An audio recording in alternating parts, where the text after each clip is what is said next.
श्रियकान्ताय कल्याणनिधये निधयेत्तिनाम् श्रीवेङ्कटनिवासाय श्रीनिवासाय मङ्गलम्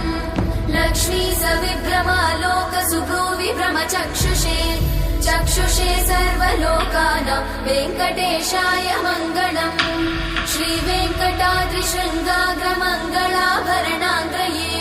मङ्गलानां निवासाय श्रीनिवासाय मङ्गलम् सर्वावयव सौन्दर्य सम्पदा सर्वचेतसां सदा सम्मोहनायास्तु वेङ्कटेशाय मङ्गलम् नित्याय निरवध्याय सत्यानन्दचिदात्मने सर्वान्तरात्मने श्रीमद् वेङ्कटेशाय मङ्गलम् स्वतः सर्वविदे सर्वशक्तये सर्वशेषिने सुलभाय सुशीलाय वेङ्कटेशाय मङ्गलम्।